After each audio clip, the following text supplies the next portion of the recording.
দেশের পাট শিল্পের জন্য চীনের প্রযুক্তিগত সহায়তা চেয়ে এদেশে বিনিয়োগ আরও বাড়ানোর আহ্বান জানিয়েছেন বাণিজ্যমন্ত্রী খন্দকার আব্দুল মুক্তাদির। বৃহস্পতিবার 14 মে সকালে রাজধানীর বসুন্ধরা আন্তর্জাতিক কনভেনশন সিটিতে দ্বিতীয়বারের মতো আয়োজিত বাংলাদেশ চীন গ্রিন টেক্সটাইল এক্সপোর উদ্বোধনী অনুষ্ঠানে এসব কথা বলেন বাণিজ্যমন্ত্রী। চীন বাংলাদেশের সবচেয়ে বড় বাণিজ্য সহযোগী উল্লেখ করে এদেশে বিনিয়োগ আরও বাড়ানোর কথা জানিয়ে বাণিজ্যমন্ত্রী বলেন, যার জন্য বাণিজ্য ঘাটতি কমাতে পারে তাদের বিনিয়োগ। আমরা দেশটির বিনিয়োগকারীদের এদেশে বিনিয়োগের আহ্বান জানাচ্ছি, যা কর্মসংস্থানের সুযোগ তৈরি করবে। বাংলাদেশের জুট শিল্পের জন্য চীনের প্রযুক্তিগত সহায়তা প্রয়োজন বলেও জানান তিনি। এ সময় চীনের রাষ্ট্রদূত ইয়াও ওয়েন বলেন, নতুন সরকারের সাথে দ্বিপাক্ষিক বাণিজ্য সম্প্রসারণে কাজ করছে চীন।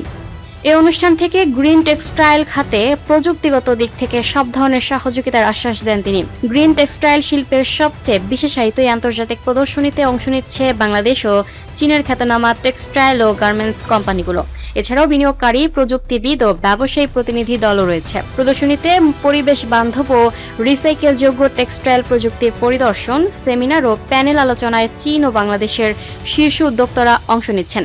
প্রতিদিন সকাল 10টা থেকে সন্ধ্যা 7টা পর্যন্ত প্রদর্শনী সবার জন্য উন্মুক্ত থাকবে। 3 দিন ব্যাপী এই প্রদর্শনী আগামী 16 মে শেষ হবে।